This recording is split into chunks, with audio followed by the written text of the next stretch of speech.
저는 중국인 양너라고 합니다. 저는 저의 조국인 중국을 몹시도 사랑하는 사람입니다. 중국인치고 중국을 사랑하지 않는 사람은 드물지만 저는 애국심의 정도가 더욱 깊은 사람이라고 할 수 있죠. 그도 그럴 것이 저는 조국을 위해 목숨 바쳐 일해온 사람이기 때문입니다. 저는 자랑스러운 중국의 군인입니다. 정확히 말하자면 중국 인민해방군 해군 육전대의 교관 출신이지요. 저는 나이가 들면서 몸이 안 좋아짐에 따라 은퇴했지만 여전히 저 자신을 육전대 소속 군인이라고 생각하고 늘 중국 군대를 자랑스럽게 여기고 있습니다. 중국은 실제로 세계에서 가장 강력한 군사력을 보유한 나라 중 하나입니다. 세계의 초강대국 군사력 1위인 미국 다음으로 가장 강한 나라가 바로 중국이죠. 지금까지는 그랬지만 앞으로 어떻게 될지 모른다고 생각하고 있습니다. 언젠가는 중국이 미국을 뛰어넘어 세계에서 가장 강한 나라가 될 거라고 믿어왔습니다. 그런데 늘 의문인 점이 있었습니다. 그것은 바로 중국과 인접한 작은 나라인 한국에 대한 것이었죠. 도대체 저 작은 나라는 미국과 얼마나 돈독한 관계이기에 도무지 중국이 손을 댈 수 없는 것인가 하는 점이 궁금했습니다. 한국은 미국의 지원을 통해서만 중국과 대등하게 맞설 수 있으므로 중국에 견줄 만한 체급과 실력은 객관적으로 보았을 때 전혀 아닙니다. 특히나 해군이 제일 격차가 크죠. 그래서 저는 늘 한국 해군을 무시해왔습니다. 젊은 시절에는 꿈도 있었죠. 군인으로서 높은 자리까지 차지해서 언젠가는 한국을 삼켜버리고 싶었습니다. 중국의 군사력이라면 충분히 그럴 수 있는데 추진하지 않는 것이 답답했었습니다. 하지만 병을 앓기 시작하면서 한계에 부딪혀 그러지 못했고 명예를 간직한 채 퇴직을 하게 되었습니다. 그로부터 몇 년의 시간이 흘러 지금에 이르렀습니다. 지난 시간 동안 투병 생활을 했었고 결과적으로 저는 완치되었습니다. 하지만 군대로 돌아갈 수는 없었기에 제 일상은 다소 무료한 편이었습니다. 그래서 매일 중국 관련 소식을 찾아보며 그들을 응원하는 것으로 하루를 시작했습니다. 저는 군대에서의 경험을 바탕으로 글을 쓰기 시작했죠. 문학, 비문학 가리지 않고 배경이 군대이거나 주제가 군대인 글들을 써내서 작가 활동을 했습니다. 꾸준히 하다 보니 조금씩 일거리도 들어오고 보람을 느낄 수 있었습니다. 군인으로서는 은퇴했지만 저 나름대로 군대에 이바지하고 있는 기분이었거든요. 여유롭게 살아가던 어느 날 제 오랜 친구 녀석에게서 연락이 왔습니다. 제 친구 왕소룡은 젊은 시절 저와 군대 생활을 함께했던 녀석입니다. 다른 점이라면 저는 계속 군대에 남았다면 그 녀석은 30대가 되기 전에 한국으로 건너갔고 사업을 시작했던 녀석이었습니다. 저는 한국은 싫어했지만 제 사람들은 끔찍이 아껴서 그 연락이 무척 반갑더군요. 많이 바쁘다고 하더니 웬일이야? 잘 지냈어? 아무렴. 진짜 오랜만이지? 다름이 아니라 한국에 좀 올래? 갑자기 그게 무슨 말인가? 비용은 전부 내가 낼 테니까. 초대하는 거야. 오랜만에 내가 보고 싶어서 그런다, 친구야. 갑작스러운 제안에 당황했지만 일단 생각해 본다고 하고 전화를 끊었습니다. 왕소룡이 제게 진 빚이 있긴 했어요. 한국에서 한창 사업을 하던 중 한 차례 대차게 말아먹을 뻔한 적이 있는데 그때 제가 금전적으로 지원을 해주었거든요. 5년 전쯤이었을 겁니다. 저의 도움 덕분에 겨우 살아난 왕소룡은 금세 제게 돈을 갚았지만 그것만으로는 모자랐는지 계속 저를 호강시켜주겠다고 말해왔죠. 실제로도 그는 제게 곧잘 선물을 보내왔습니다.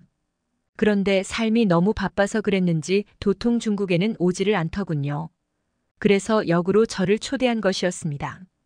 그때까지 저는 한국에 가본 적이 전혀 없었습니다.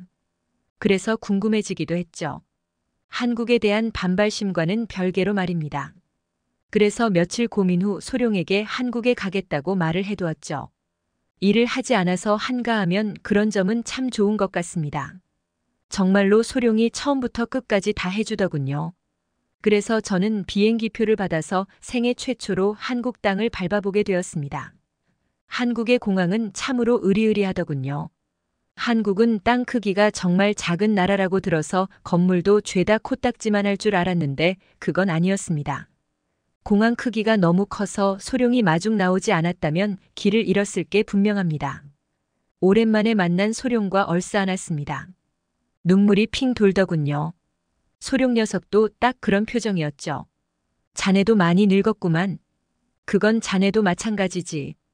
회포는 저녁 식사하면서 풀지 않겠나? 그러자고. 그때는 늦은 오후 시각이었기 때문에 마침 배가 고팠습니다.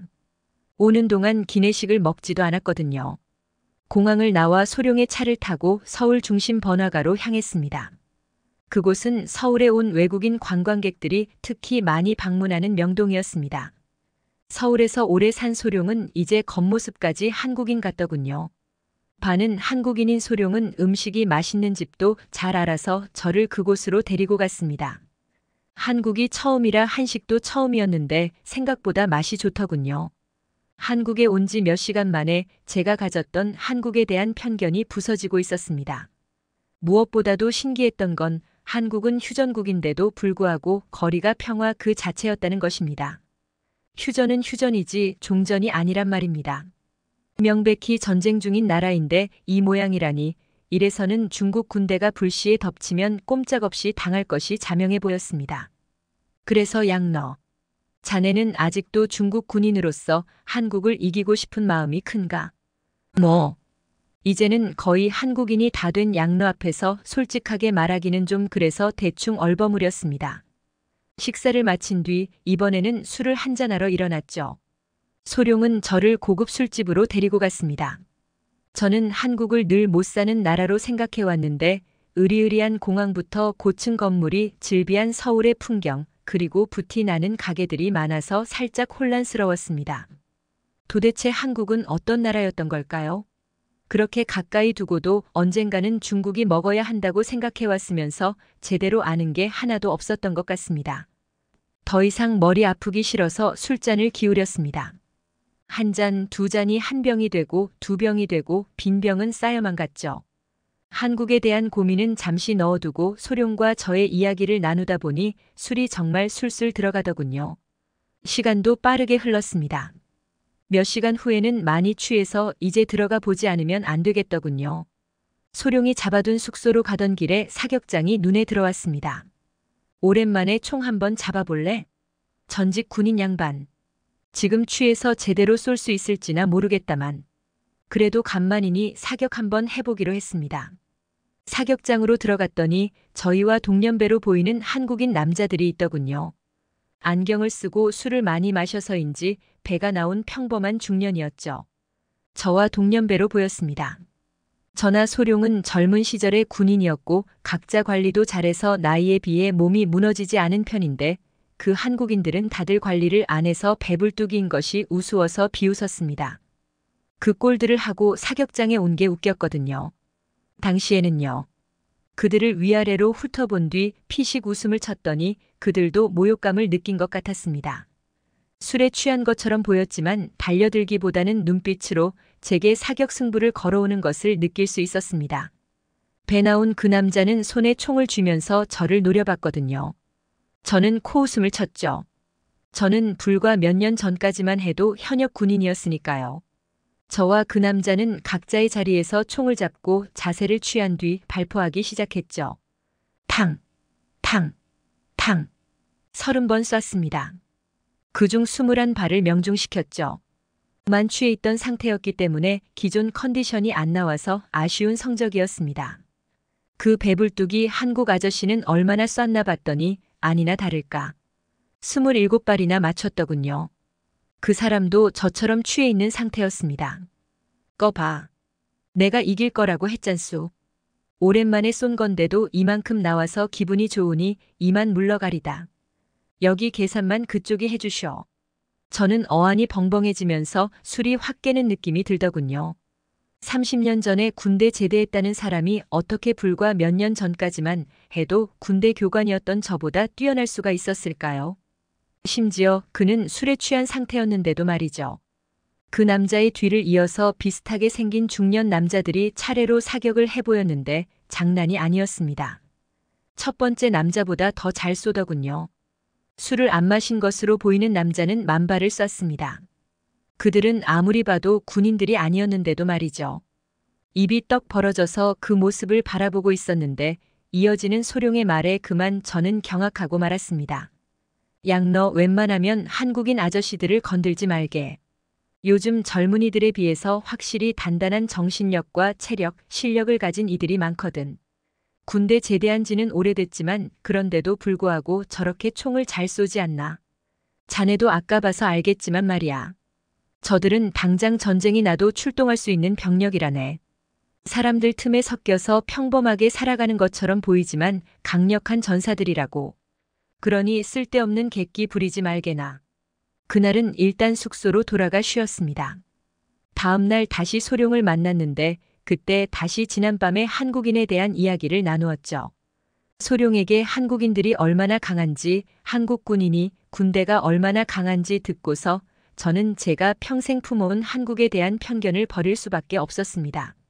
한국은 못 사는 나라가 절대 아니고 중국 군대가 불시에 덮친다고 해서 꼼짝없이 당하고만 있을 나라도 아니라는 것을요. 한국은 작지만 강한 나라였습니다. 면적과 인구가 그 정도밖에 안 되는데 그만큼 강한 것이 놀라웠습니다.